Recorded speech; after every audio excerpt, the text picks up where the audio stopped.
The sharing of biased and false news has become all too common on social media. More alarming, some media outlets publish these same fake stories without checking facts first. The sharing of biased and false news has become all too common on social media. More alarming, some media outlets publish these stories without checking facts first. Unfortunately, some members of the media use their platforms to push their own personal bias and agenda to control exactly what people think, and this is extremely dangerous to our democracy. This is extremely dangerous to our democracy. This is extremely dangerous to our democracy. This is extremely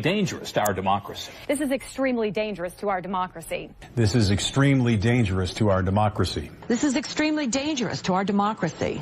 This is extremely dangerous to our democracy. This is extremely dangerous to our democracy. This is extremely dangerous to our democracy. This is extremely dangerous to our democracy. This is extremely dangerous to our democracy. This is extremely dangerous to our democracy. This is extremely dangerous to our democracy. This is extremely dangerous to our democracy. This is extremely dangerous to our democracy. This is extremely dangerous to our democracy. Not only have our media corporations been funded and owned by high-end Illuminati elites and puppets like the Rockefellers and Robert Maxwell since their inception, but this same system of control also remains today. Even outside of the United States, in nations such as the United Kingdom, a handful of Illuminati cabal billionaire elite puppets own all media corporations. These media corporations receive huge amounts of their funding from major trusts and foundations and from major corporations through advertising.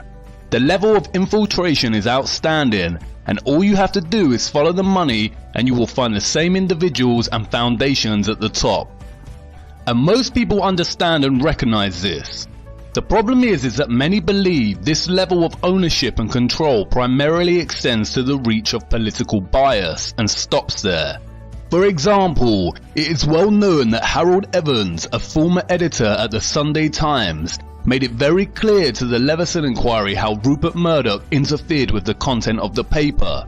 Evans was often rebuked for not doing what Murdoch wants in political terms, including when reporting on the economy. But again, the scandal of injecting political bias into reporting is just another form of theatre. Remember, the Illuminati elites own it all, and in reality right and left are just two wings of the same bird.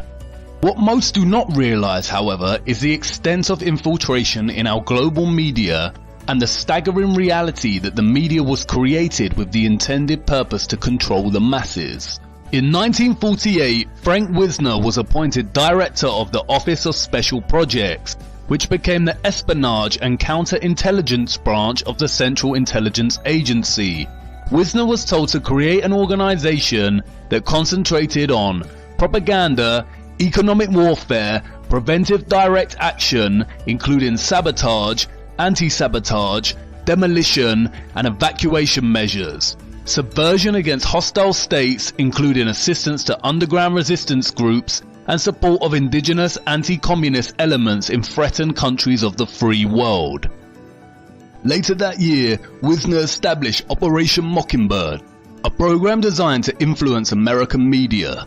In the beginning, Mockingbird was created and led by Wisner, Alan Dulles, Cord Meyer, Richard Helms, and publisher Philip Graham of the Washington Post. Their main focus was to interact behind the scenes with major media outlets and get reporters on the CIA payroll. The agency had them all in their pockets: ABC, CBS, NBC, Time Magazine, Life Magazine, Newsweek, Associated Press, United Press International, Reuters, Scripps Howard, and Copley News Service. William Schaap, world-renowned legal scholar, author, and university professor, did much to expose the role of the CIA in popular culture, showing that it spent 1/3 of its budget on media propaganda operations. As publisher of The Lies of Our Times, Schaap showed that the CIA owned 250 different media networks across radio, television, and the newspapers. William Casey, the director of the CIA during the 80s, famously stated, "We'll know our disinformation program is complete when everything the American public believes is false." Richard Keeble, professor of journalism at the University of Lincoln, explores the relationship between the UK media and the nation's secret services in his book, Close Encounters of a Strange Kind, a critical history of the links between mainstream journalists and the intelligence services in the UK. He quotes Roy Greenslade, who has been a media specialist for both The Telegraph and The Guardian, as saying, most tabloid newspapers, or even newspapers in general, are playthings of MI5.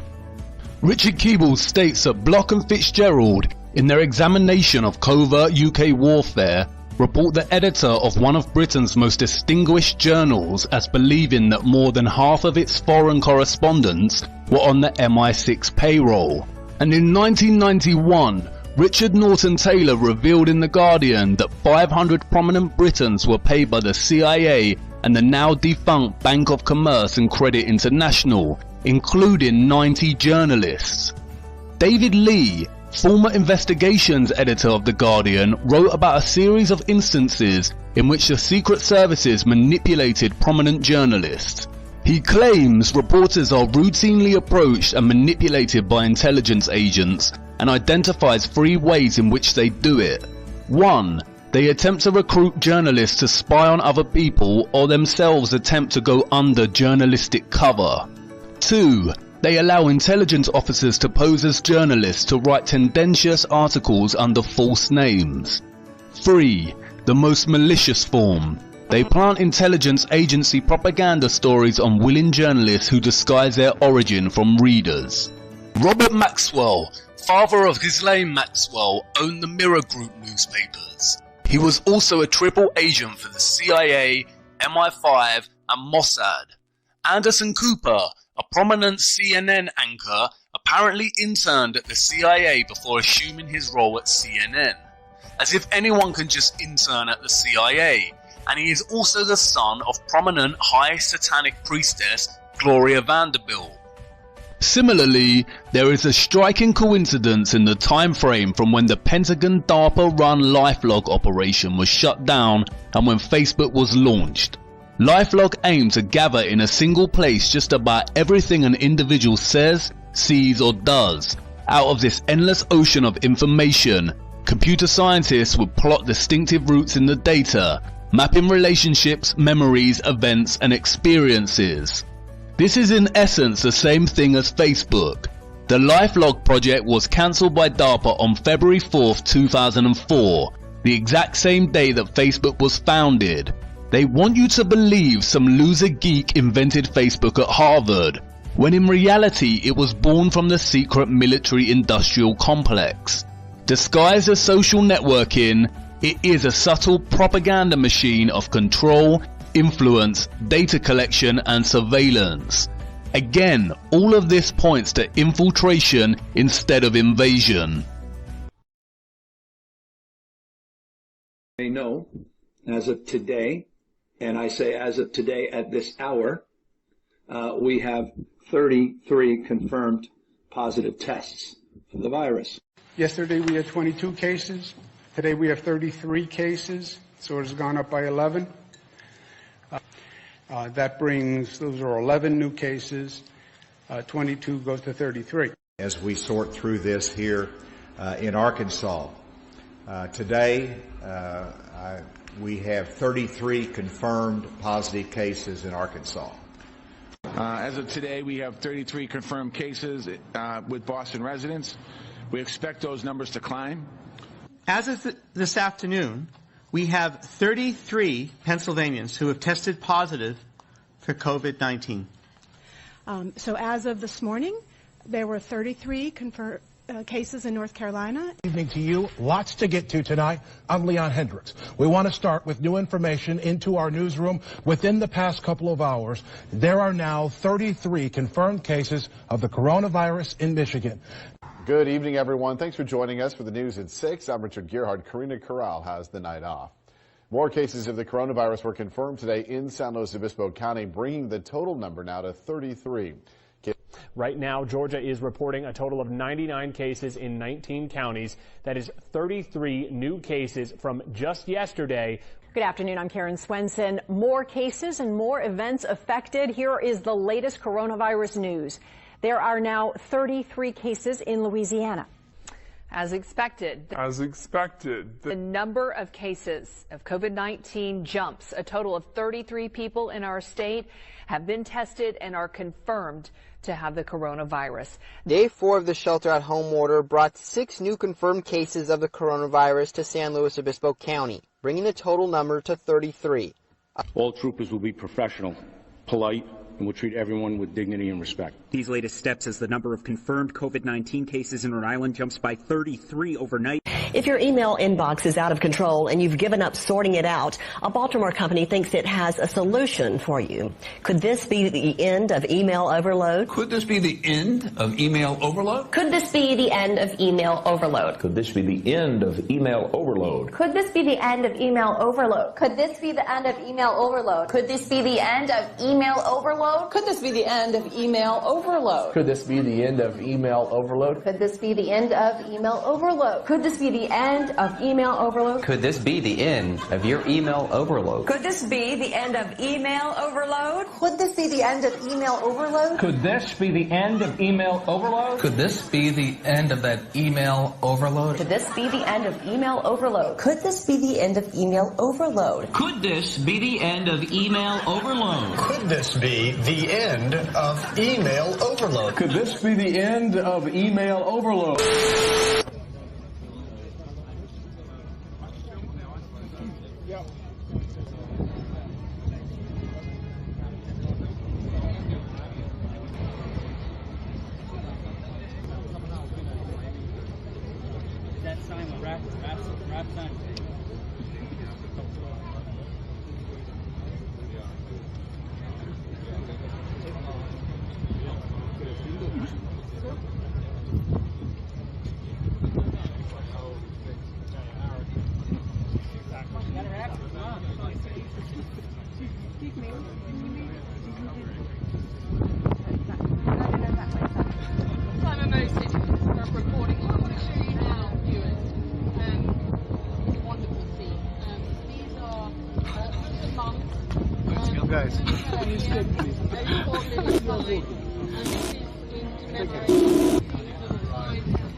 Reporting. What I want to show you now, viewers, is a wonderful scene. These are Muslim mums.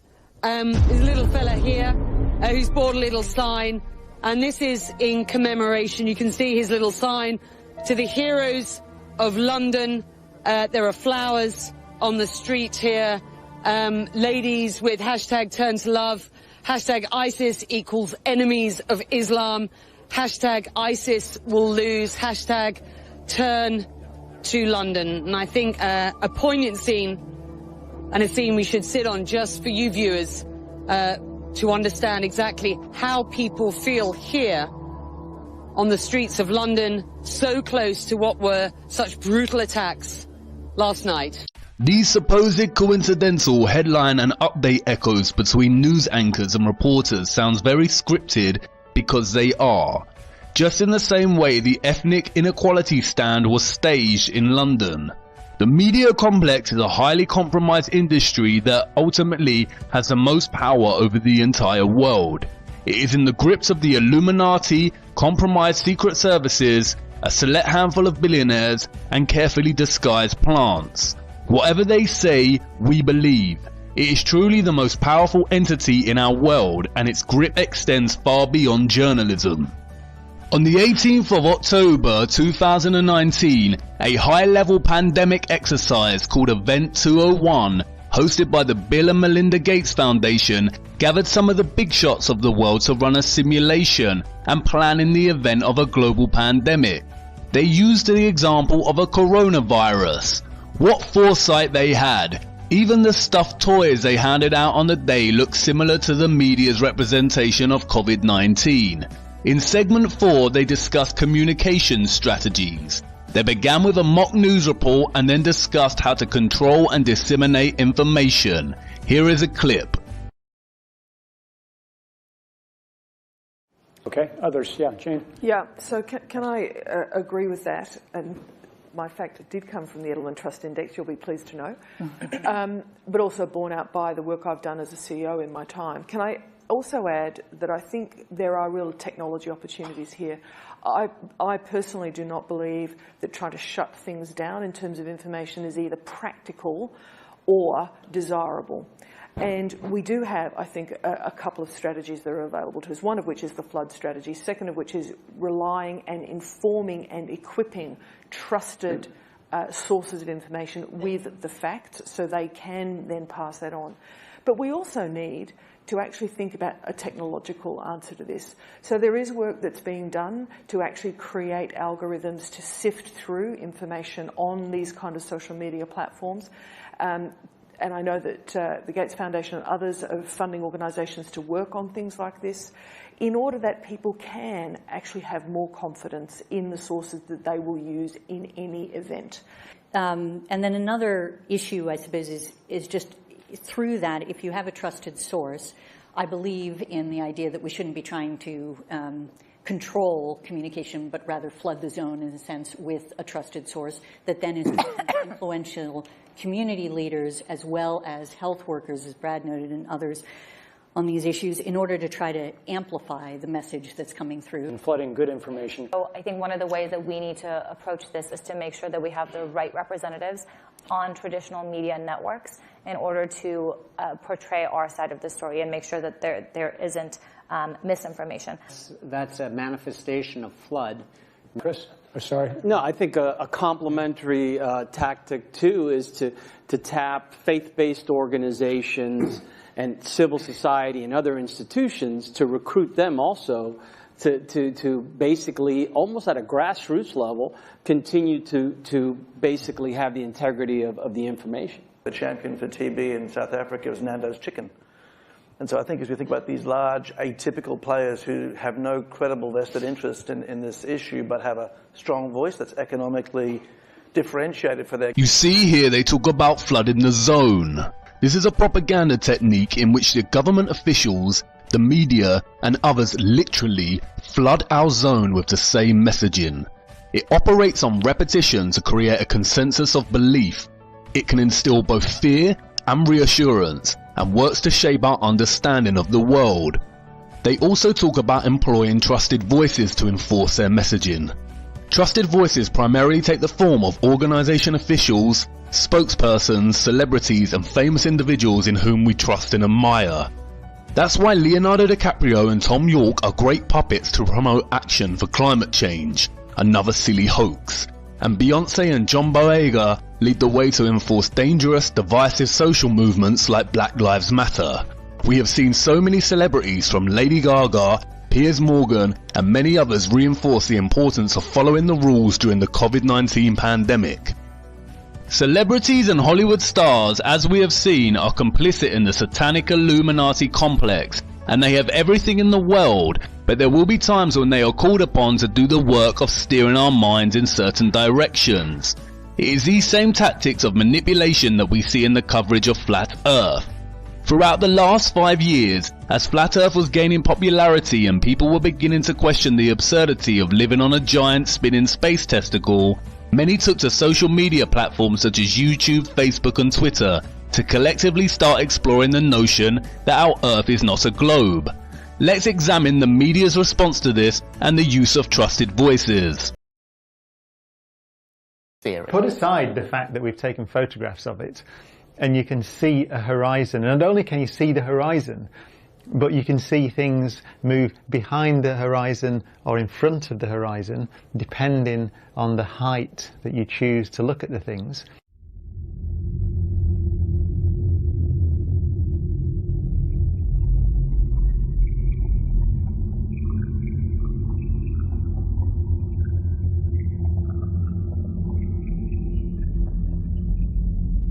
You see, I'm lost for words. It's probably the most nonsensical suggestion that a thinking human being could possibly make. It is drivel.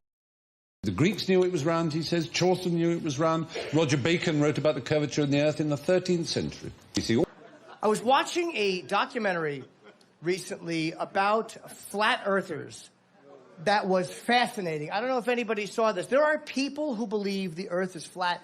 The documentary is called Assholes. You must ask yourself here the question as to why these trusted voices are all saying the same thing. Flat earthers are not only wrong, but we are stupid, idiots, assholes, nonsensical, full of drivel. Why the hate-directed speech? It is very interesting to me that the trusted voices tend to be celebrities admired for their so-called wit and knowledge. You see, their manipulation of the public here is not actually subtle.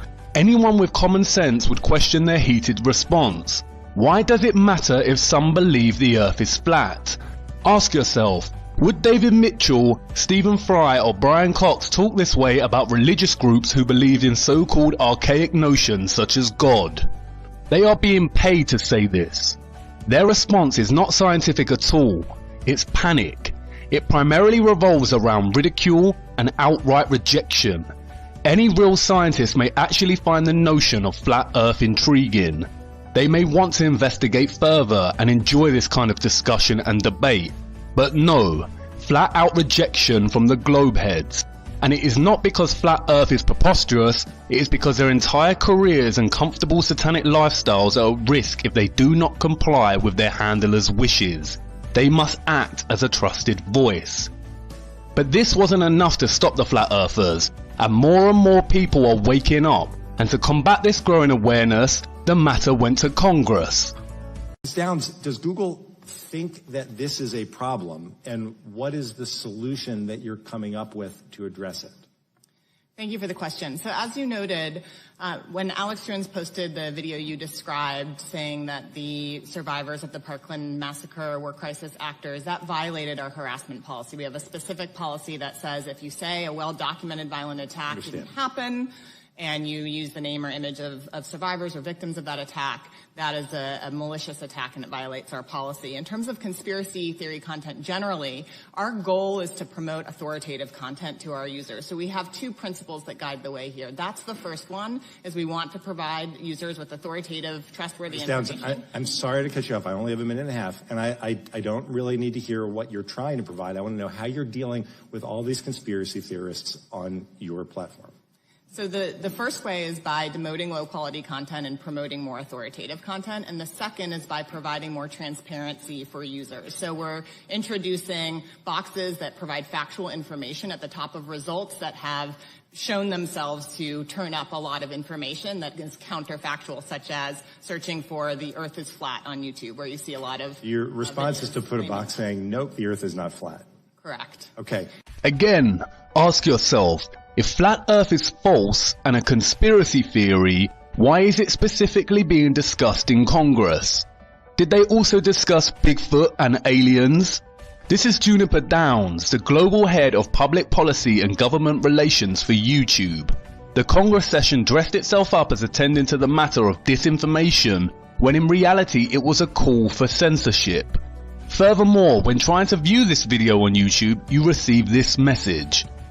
Let's look at the ways YouTube censors flat earth. First and foremost is the manner in which they use algorithms to promote manipulative content debunking flat earth. Miserably, might I add. All of the content on the first page focuses on debunking flat earth. Videos such as destroying flat earth without using science, not even debunking, destroying. Look at this Vice feature on flat earth. Look at the cover photo. It already sets the viewer up for rambles of what appears to be a crazy man. The people casting aside 2,500 years of science. And what about the BBC's coverage of this topic?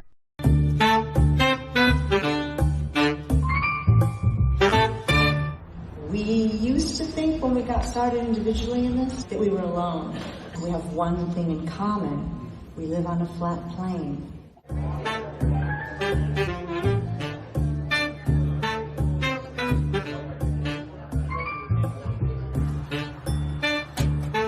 When you're watching videos at home, it's just you and the screen. And it's lonely.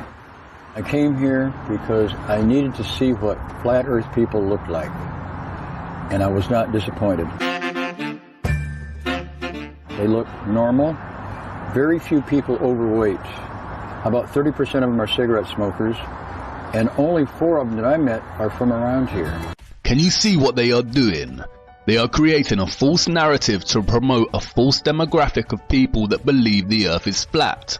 Primarily fringe outsiders shouting in unhinged ways on the streets, people having midlife crises, who have lost their wives or dress ridiculously, but consider themselves normal.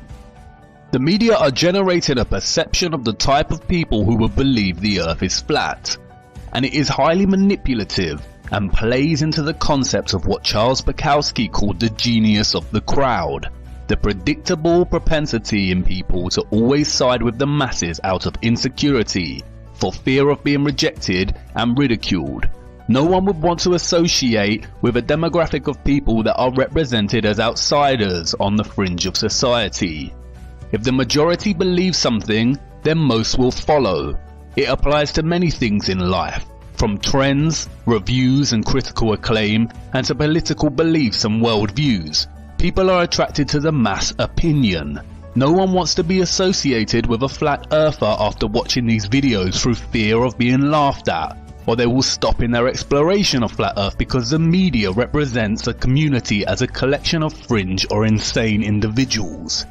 It isn't glamorous, or even given the intellectual recognition it deserves. There is no in-depth discussion of the science behind the flat earth model, just a forced demographic narrative. The media here intervene to stop people even giving it a chance. YouTube pushes this content to the forefront. Another selected video is titled, "How Average People Fall for Flat Earth." What do they mean, average people? They are patronizing us and playing the same tired hand of promoting bamboozlement as some kind of exclusive genius that the ordinary folk cannot fully grasp. YouTube's content fluctuates between making fun at the so-called flat earth idiots, aggressive debunking videos, and comedy sketches where people ask, if the earth is flat, why does no one fall off the edge? Flat earthers have never once said that there is an edge you can fall off from. And this type of redundant humour is enforced with memes. If you Google search flat earth, not only do the algorithms push forward similar content, but its image search is filled with satirical images that misrepresent the entire argument put forth by the flat earth community. You see, terms like flat earthers and flat earth community create a false idea that there is a unit of people that all hold the same specific beliefs. I am using it in this video for the sake of argument, but in reality flat earthers are just people digging for the truth, all with very different views and conclusions drawn from extensive research. But back to YouTube. They also censor searches when looking for something more specific. Here I type in Eric Dubay, a prominent flat earther and one of the smartest people I have come across on YouTube. YouTube promotes 2 of his current content before flooding the zone with the same trashy pseudo-scientific debunking videos. You see, they can't be too obvious in their censorship. Furthermore, when typing in flat earth, users are greeted by this sinister push at the top of the page. This is what Juniper Downs was talking about in her response to Congress. It is an insert from Wikipedia. Just an innocent bit of context to this field of inquiry that stresses that flat earth is an archaic, outdated mode of thinking about the world. If you type in Bigfoot, aliens, universe, you are not greeted with any such context box. Why not? And it doesn't stop there. YouTube has attached this sly context box to all prominent YouTube channel videos. And more sinisterly, YouTube removes flat earth videos, bans them, depopularizes them by removing likes and subscribers to people's channels. People have had their channels demonetized. Making videos is a lengthy, arduous process, and especially in relation to flat earth content, it requires a vast amount of research, time and effort, and yet YouTube deems it appropriate to defund these channels, but at the same time allows other YouTubers such as Jeffree Star to rise to fame. Near the butane. Amazing. We're gonna put up a picture of me and Nathan, just so you can stare at us while I get high. Be right back. Screenshot where someone on her wedding video, which this is like your special day, honey, asked, I bet you Jeffree Star is at home watching this. I'm actually not, baby. I'm busy running a multi-million-dollar company, or maybe 5 companies, and I'm a little busy over here filming and just, you know, living my life. But someone wrote, Jeffree Star is probably at home watching this or something like that. I'll throw up a screenshot right now. And Miss Thing, had to write, Jeffree who? With a wink. And I'm like, that's all you can say, Jeffree who? How about Jeffree that had the lipstick in Sephora with my motherfucking name on it with your company for the last 10 years? How about Jeffree that's in all your books, all your memories? Like, girl, because she was always the friend that had the nicer stuff. And Jeffree Star is an online makeup personality whose videos further intensify society's growing vanity and self-obsession, and who frequently talks about others in denigrating ways, pointing out their supposed ugliness, and who promotes hypersexualized content such as the Orgy Collection. You see, Google, YouTube, and others like Twitter are not truly social media platforms. The way they behave with their censorship actually classifies them more in line with publishers than platforms. You must really consider why the trusted voices, government officials, mainstream media, and social media publishers of our world are censoring and desperately trying to debunk and delegitimize Flat Earth. It is panic. They've been talking down new sources of energy. They dismiss wind power.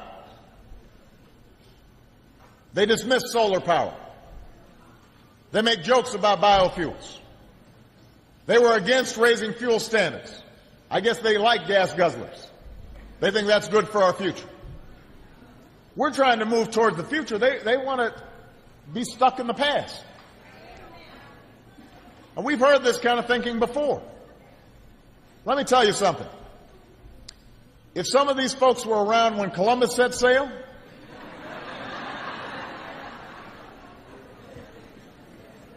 they must have been founding members of the Flat Earth Society. They would not have believed that the world was round. We don't have time for a meeting of the Flat Earth Society. We don't have time for a meeting of the Flat Earth Society. We don't have time for a meeting of the Flat Earth Society. If I say that the world is round and someone else says it's flat, that's worth reporting. But you might also want to report on a bunch of scientific evidence that seems to support the notion that the world is round. In other breaking news, the world is round, not flat. Flat Earth should not have been a subject in a presidential speech. Why doesn't he reference UFO believers or other so-called groups that fit into the camp of conspiracy theorists? You see, the term conspiracy theory was actually invented by the CIA and flooded into circulation via the media during the 1960s. As Lance D. Haven Smith outlines, the term conspiracy theory entered everyday language in the United States after 1964, the year in which the Warren Commission, an investigation into the assassination of President John F. Kennedy, and was used by the New York Times on multiple occasions during its coverage of the investigation. How convenient! The term conspiracy theory was practically invented and established as an everyday phrase during the investigation of JFK's murder. You see, the real conspiracy theorists actually believe that the government officials and trusted voices care about them and would never lie, and that the media would never mislead or lie to them outside of political bias in the same way they believe that the pharmaceutical industry, which makes billions from the sickness of the people, want to really cure them. Really think about the amount of money that gets thrown around via foundations and charities for health, and all the so-called scientific progress we hear about, and all the while all we see is people getting sicker and sicker. They are lying to us. The attack on Flat Earth is nothing but panic. Their biggest fear is an awakened public. A symptom of a larger problem. There's a growing anti-intellectual strain in this country. It may be the beginning of the end of our informed democracy. They are right when they shout about it being a threat to democracy. But not our democracy. It is a threat to their democracy, to their freedom of greed, elitism and satanic practices, and which all exist due to and depend on our brainwashed ignorance. It is not democratic to censor free speech and ideas, and it is not democratic to demonize people for holding a view that is not in line with the general misinformed consensus. They are relying on the genius of the crowd to make people feel like they are either crazy or stupid for even being curious about looking into the true nature of our Earth. You see, Operation Mockingbird never ended. These talking heads manipulate us and tell lie after lie. We download their ideas from our screens and into our minds only to become echo chambers of opinions and viewpoints that were never really our own in the first place. We go about our day-to-day echoing and regurgitating their lies and views of the world as if they were our own. The programming is so subtle sometimes we don't even realize we are doing it. There is an attack on free thinking, and it is being led by the #1 enemy of the people, the satanic elite and its media and trusted voices and education system. Out of this entire series, this is in many ways the most important thing you could take away and raise your awareness to. I used to be extremely brainwashed, and breaking away from this sick matrix of lies is the best thing I ever did. But come on, enough of this. We have to get back to flat Earth. We have to understand the mechanisms that make it all possible in the first place. Come with me now to episode 10. It's time to talk about energy.